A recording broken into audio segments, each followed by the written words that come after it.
इस वक्त जो फर्स्ट ईयर के एडमिशन्स हैं वो शुरू हो रहे हैं और मैट्रिक के बाद जो ये फ़ैसला है बहुत मुश्किल होता है कि आगे हम क्या चूज़ करें, कौन सी फ़ील्ड में जाएं, हम मेडिकल में जाएं, हम इंजीनियरिंग की तरफ जाएं, कंप्यूटर साइंस रखें या आर्ट्स की तरफ जाएं। और बहुत से ट्रेंड्स होते हैं, दोस्तों के ओपिनियंस होते हैं, रिश्तेदारों के ओपिनियंस होते हैं। तो कैसे हम इस चीज़ को डिसाइड करें, कैसे चूज़ करें, इसी पर बात करेंगे। और इस पर बात करने के लिए मेरे साथ मौजूद हैं करियर काउंसलर अब्दुर्रहमान। अस्सलाम वालेकुम, कैसे हैं आप? अल्हम्दुलिल्लाह मैं बिल्कुल ठीक ठाक हूँ। Thank you so very much for having me on the show. You welcome. अच्छा अब्दुर्रहमान, एक चीज़ कही जाती है कि बस मैट्रिक कर लो, आगे ज़िंदगी बहुत आसान है। तो मैट्रिक कर लिया, अब फर्स्ट ईयर के एडमिशन्स हो रहे हैं, तो थोड़ा सा बताएं कि जो इंटर है हमारा वो मैट्रिक से कैसे डिफरेंट है। और जो बच्चे ये सुनते हैं कि बस एक दफ़ा मैट्रिक कर लो, आगे ज़िंदगी आसान है, मुझे तो पता है, मैंने कर लिया, कि ऐसा कुछ भी नहीं है।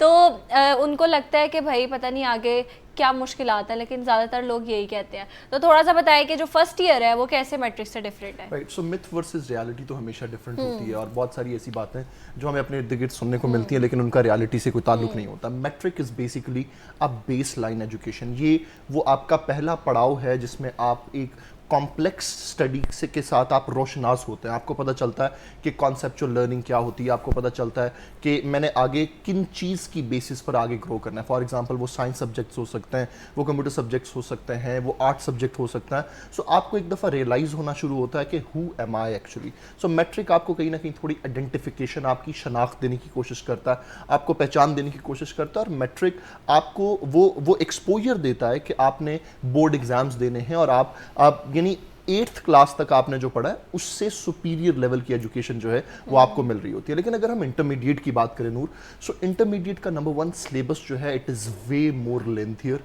Then matric, it is way more complex than matric. So FSC either it is IC यानी इंटरमीडिएट जो है either it is FSC pre medical, it is FSC pre engineering, या वो ICS है, चाहे फिजिक्स है चाहे स्टैट्स है। इन एनी वेज उसके जो टॉपिक्स हैं, उसकी जो रिसर्च है, उसकी जो सिलेबस की लेंथ है, सिलेबस की जो कॉम्प्लेक्सिटी है, जो उसके कॉन्सेप्ट्स हैं, everything is at a next level. So आपको सबसे पहले तो ये चीज़ रियलाइज़ करनी है। देखें, आपके लिए खुशी की ये बात है, देखें हर चीज़ के दो पर्सपेक्टिव्स हो सकते हैं। Either the glass is half empty और the glass is half filled. ये देखने वाले की आंख है, की निगाह है कि वो उसको किस नज़र से देखता है। सो आप इसको इस नज़र से भी देख सकते हैं कि ओहो मेरे पे तो मुश्किल टाइम स्टार्ट हो गया है, मुझे तो कहा था कि मैट्रिक के बाद ज़िंदगी आसान है लेकिन अब तो ज़्यादा मुश्किल हो गई है। एक ये पर्सपेक्टिव है। दूसरा ये पर्सपेक्टिव है कि आप इस चीज़ को लेकर खुश हो सकते हैं, आप इस चीज़ को लेकर इनकरेज्ड फील कर सकते हैं कि अब आप बड़े हो गए हैं, अब आप ज़्यादा मेच्योर हो गए हैं, अब आप ज़िंदगी के मज़ीद एक बेहतर लेवल पर आकर खड़े हो गए और उससे आगे आपकी मज़ीद ब्राइटर लाइफ जो है वो आपका इंतज़ार करिए। इंटरमीडिएट की एक और जो खूबसूरत चीज़ है, जो इंपॉर्टेंट और फंडामेंटल चीज़ है, वो ये है, और मैं इसको की एलिमेंट भी कहूँगा, कि this is basically bridge between your matric and your university education.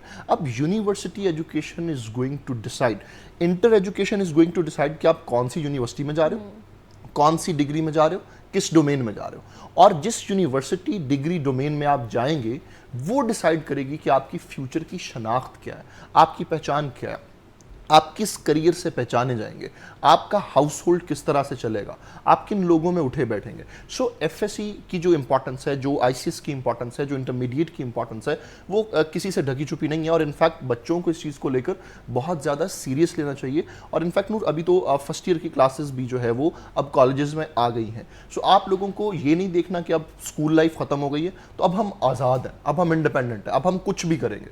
In fact बहुत सारे बच्चे इस माइंडसेट के साथ कॉलेज आते हैं कि अब पढ़ाई को कम करके ज़रा एंजॉयमेंट को इंक्रीज किया जाए, जबकि ये ज़्यादा रिस्पॉन्सिबिलिटी लेने का टाइम है, ये ज़्यादा मेच्योरिटी दिखाने का टाइम है, ये ज़्यादा ऑन योर टोज होने का टाइम है, because this is something that is going to decide your whole future, your whole career. So मैं सारे स्टूडेंट्स को, अपने सुनने वालों को, अपने देखने वालों को, जो सारे पेरेंट्स हमें देख रहे हैं, मैं ये चीज़ को एम्फेसाइज करूँगा कि first year is one of the most crucial elements. उसको आप इस तरह से जो है कि आप उसको ज़ाया ना करें, अपने टाइम की कदर करें, मेहनत करें, दिन रात मेहनत करें, अपने टाइम टेबल्स को शुरू से फॉलो करना शुरू करें।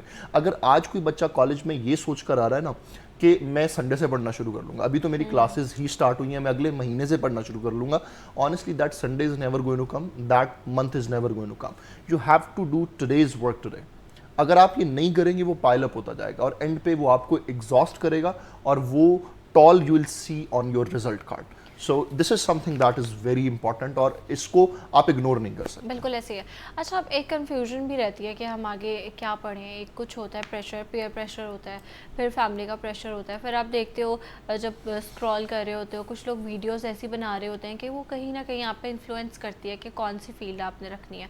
तो जब आप आगे सोच रहे हो कि आपने क्या रखना है, आपने इंजीनियरिंग की तरफ जाना है, कंप्यूटर साइंस, आर्ट्स या मेडिकल, तो क्या चीज़ें हैं जो आपने अपने दिमाग में रखनी है और कैसे सेलेक्ट करना है? देखिए, मोस्ट इंपॉर्टेंट चीज़ ये है, मैं हमेशा हम एक लेट्स एज्यूम अ स्टोरी। हम ये देखते हैं कि आपने बीएस आर्टिफिशियल इंटेलिजेंस किया है, अभी देखें एआई का दौर है, आईटी का दौर है, और अच्छा हम एक ना सिचुएशन एज्यूम कर लेते हैं। फॉर एग्जांपल अगर हम बात करें इस वक्त मार्केट के अंदर कि कौन कौन सी डिग्रीज जो हैं वो इन ट्रेंड हैं, जो इन डिमांड हैं। फॉर एग्जांपल आर्टिफिशियल इंटेलिजेंस है, साइबर सिक्योरिटी है या डेटा साइंसेस है, ये वो डिग्रीज हैं जो इस टाइम मार्केट के अंदर जिनकी बहुत ज़्यादा डिमांड है और आपको इनका ट्रेंड देखने को मिलता है। अब एक स्टूडेंट है जिसने पाकिस्तान की किसी टॉप यूनिवर्सिटी से, फॉर एग्जांपल हम एज्यूम करते हैं कि उसके एफएससी में अच्छे मार्क्स थे, आईसीएस में अच्छे मार्क्स थे और वो नस चला गया और उसने वहां जाकर आर्टिफिशियल इंटेलिजेंस की डिग्री की है। अब वो जो एआई का एडमिशन था that was trend based not strength based. उसने ये नहीं देखा कि क्या मेरा इंटरेस्ट है या नहीं है, क्या मेरी स्ट्रेंथ है या नहीं है, क्या ये मेरे फ्यूचर गोल्स के साथ अलाइन कर रहा है या नहीं कर रहा। Marks were good, the student followed the trend और वो आर्टिफिशियल की डिग्री में चला गया, एआई डिग्री में चला गया। अब उस बच्चे ने वो डिग्री की, ग्रेजुएट हुआ, मार्केट में आ गया। थ्रू आउट दैट डिग्री वो अलाइन ही नहीं हो पाया मेंटली उस चीज़ के साथ, because his own strengths and his own interests were actually not aligned with that subject. अब वो बच्चा जब इंटरव्यू टेबल पे पहुंचेगा, जो इंटरव्यूअर है आज का नूर वो बहुत स्मार्ट हो गया है, उसको आपके मार्क्स और आपके सीजीपीए से ज़्यादा आपकी पर्सनालिटी, आपकी कॉन्सेप्चुअल क्लैरिटी, आपकी क्लाइंट हैंडलिंग, आपकी प्रॉब्लम सॉल्विंग, आपकी कम्युनिकेशन स्किल चाहिए उसको। सो अगर आपके पास ये सेट ऑफ स्किल्स नहीं होंगे, आपको सिंगल एक piece of paper is not going to get you job and it is not a guarantee कि आप अपना हाउस होल्ड अच्छे से चला सकेंगे। और ऐसे ही बहुत सारे लोग बहुत सारे अच्छे इदारों से फारुल तहसील होने के बाद हमें अपने इर्द गिर्द ये कहते हुए सुनाई और दिखाई देते हैं कि पाकिस्तान में तो शायद अपॉर्चुनिटीज़ नहीं हैं। सो मेरी जो रिकमेंडेशन है फर्स्ट ईयर के तमाम स्टूडेंट्स के लिए कि राइट नाउ इवन आपके पास अपॉर्चुनिटी मौजूद है, अभी भी थोड़ा सा बफर टाइम आपके पास मौजूद है, अभी कोई इतना ज़्यादा लॉस हो नहीं गया या हो नहीं जाएगा अगर आप इस चीज़ को समझें।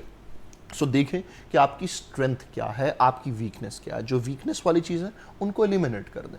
जिन चीज़ों के साथ मैं हमेशा अपने स्टूडेंट्स को, अपनी ऑडियंस को अक्रॉस पाकिस्तान में जिस तरह के भी लोगों से बात करूं, मैं एक चीज़ हमेशा कहता हूं कि आप ये चीज़ मैनिफेस्ट करें, ये चीज़ अपने ब्रेन में इमेजिन करें that where do you see yourself after 10 years.